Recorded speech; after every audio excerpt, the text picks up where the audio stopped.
Hello, one and all. Let's talk some Indiana Fever. For the first time in a bit, free agency has died down. Beyond January's in the door. A lot of staff settled, a lot of rosters settled, but it's draft time. And I want to talk about it just a little bit, which is peculiar that I'm picking just a little bit for this because usually this is the story of the Fever offseason. In fact, this is my sixth, I believe, offseason covering all the Fever's moves. And every single time, their top draft pick is the story of their winter or spring or whatever you would like to define offseason as, whether it's Nalissa Smith or Emily Angsler in the lottery, or whether it's Aaliyah Boston or Caitlin Clark, or going back even well beyond that. That is usually the biggest move or most consequential move that they make. And this year, it's not that at all. It's very much free agency focused, and that part is over. And that makes the draft really fascinating for the Fever, whose top pick today is the 19th pick in the second round. Technically, it would be the 20th pick, but the Vegas Aces have forfeited their first round pick, and so the Fever's top pick is number 19. And I find this to be a particularly fascinating draft for the Fever because their free agency kind of makes it not irrelevant, but tough to see what their plan could or should be, right? We heard Amber Cox, their GM, talk about the draft couple weeks ago when she did a press conference after Sydney Colson was introduced. But there's not a lot that can be learned from that when we don't know who's going to be available for the Fever at 19 or what their hopes and goals could be. And I think given the way free agency has gone for the Fever, right, the players they've signed fitting certain positions and all fitting certain traits, you know, former champions, former finalists, veterans, they all in many cases play a position that the Fever had a need for when they were signed, suggests that 10 of the 12 spots on the Fever roster are filled already, like in pencil or pen or Sharpie or whatever you want to say, and there's only really 2 available. And what I mean by that for the draft is there's not a lot of wiggle room for them to add talent, right? I think everybody assumes Caitlin Clark, Kelsey Mitchell, DeWanna Bonner, Natasha Howard, and Aaliyah Boston will open games for the Fever, and then a bench of Sydney Colson being the backup one and minutes when Clark is not on the floor, which might be pretty rare, and then Lexi Hall and Sophie Cunningham filling in kind of the backup 2 through 3 or 2 through 4 if they go small spots, Damiris Dantas as a shooting 4 or stretch 5, and then Brianna Turner as a backup 5. That's 10 players that all have a role that makes sense. And again, Cunningham, Colson, Turner, Howard, Bonner, all of them finals experience, award winners or award finalists in the past. It's all very clear what those 10, how those 10 fit the image of what the Fever are and what they hope to be. And that's a lot of what I've written about at the Next this offseason is who the Fever hope to be this year. And so now in 3 minutes in, let's actually talk about the draft. Because if you assume those 10 players are going to be on the Fever roster, there's just not a whole lot that they can add between those players and the buyout of Katie Lou Samuelson done, earlier this offseason. The Fever don't have enough cap space to keep 2 players on minimum contracts, right? They can keep 1, and so they could keep 1 of their draft picks, but they can't keep 2, which is relevant because they have Jaylen Brown on the team. Jaylen Brown came to the Fever in the trade that sent out Nalissa Smith, and the 8th pick went out. Sophie Cunningham came back. Lots of moving parts in that trade. But Jaylen Brown came from the Wings to the Fever. She was quite good in that preseason game the Wings played against the Fever last year. She dealt with some injuries. Regardless, she could be a decent player, like a 2 guard who could handle it a little bit, maybe could play some 1. But this would be the last year that Brown is under contract, which is why this is so fascinating to me. Because if I'm the Fever, or if I'm any WNBA team for that matter, this draft is a very unique opportunity because nobody knows what next year's draft is going to look like contractually.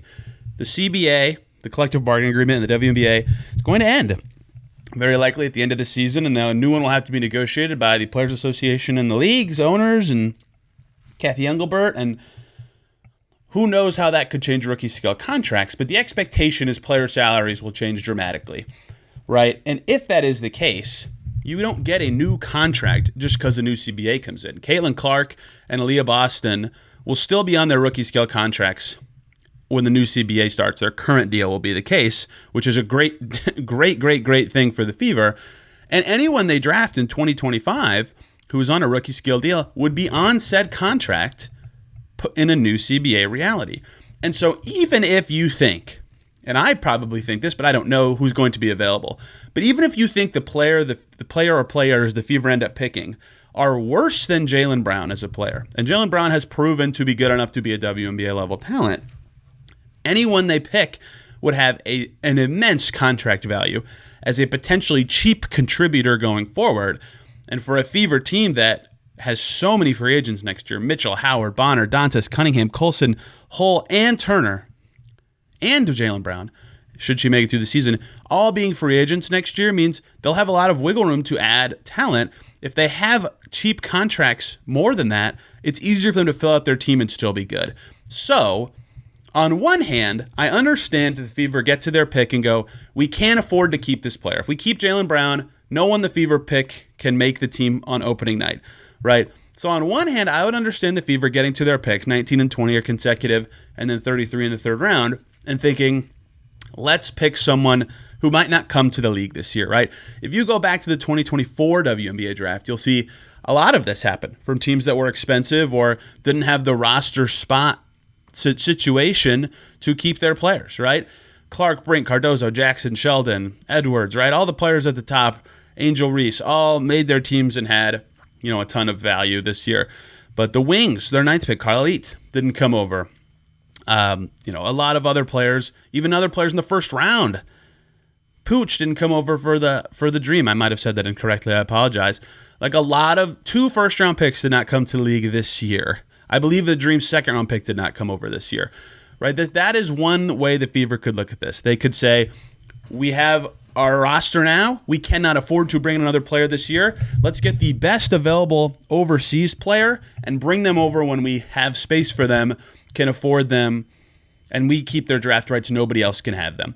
That is one thing I expect the Fever to look at this year, is potentially adding draft rights. And those can be traded in the future. They still would have positive value after the draft. However, Amber Cox did talk about a competitive training camp, and if they have an open spot available, whether that's Brown or whoever they draft, perhaps they just draft the players they deem to be the best. And that would go back to what I said about that player potentially having value contractually, being cheap this year and in 2026 and in 2027 and maybe even in 2028, right? So that is why my guess for the Fever would be at least one pick of somebody who will be trying to be in the WNBA this year, maybe 2 of those, and then one draft and stash-esque player. They did sign someone else to a training camp contract a few weeks ago, right? They will have already 12 in camp. I would imagine that they would like to get closer to that maximum number, right? They could have, I believe, up to 18 in camp, although rostered 15 in camp. A lot of teams like to have that. You can have 3 rosters of 5 for certain drills and stuff like that. So 3 draft picks. They already signed someone to get to 12. You can do the math. We'll see what they decide to do. We'll see how they decide to manage things. But I think all of these external factors, their salary cap situation, the new CBA, the moves they've already made in free agency, for once being more important than their draft in an offseason for the first time in nearly a decade, all kind of point to 1 or 2 strategies making the most sense to me. Reminder, I have covered the team for a while. I know a thing or two about the WNBA, but these are just my opinions. Of course, the team may have different priorities than me. They may value different player types than me. But given that their rotation seems fairly set, given that Mitchell and Clark played so many minutes last year in the backcourt, they might not need a guard. They might say they have a lot of front court depth, a ton of wings, 4 bigs. They might feel pretty good about every position. There's not a specific position that I think they should be targeting. I'll admit that I don't know enough about college basketball to say which players they should be picking, especially because you don't know who's going to be available at pick 19. I can't give you those kind of opinions because I'm not informed enough. What I can tell you is from the moves they've made, the situation they have strategically, and I think correctly, put themselves in, and the roster they have, keep an eye out on them picking who they believe is just simply the best player available at some point to have some training camp battles with Jaylen Brown and their draft pick or picks, and also keep an eye on some overseas picks coming the Fever's way. The draft is, from me talking right now, and this comes out maybe a little less than this, about 5 hours away. I'll have a story in the next either Tuesday or Wednesday on the moves the Fever made, and then I'll have another one later in the month about Cindy Colson's press conference and the last moves of the Fever offseason. And then it's time. Training camp will be here before you know it. So I apologize to those who want more of these videos during Pacers season. I find it hard to dive into the time, but Pacers season's approaching the playoffs and will be ending soon after, and then it's Fever time, and it'll be mostly Fever content on this channel. And for those who care, there's a pretty good chance that I will have a Fever podcast for the coming season if you're into that sort of thing. So hope you guys enjoyed this video and learned something, have different or set now expectations for the draft. Break it all down very soon. Catch you then.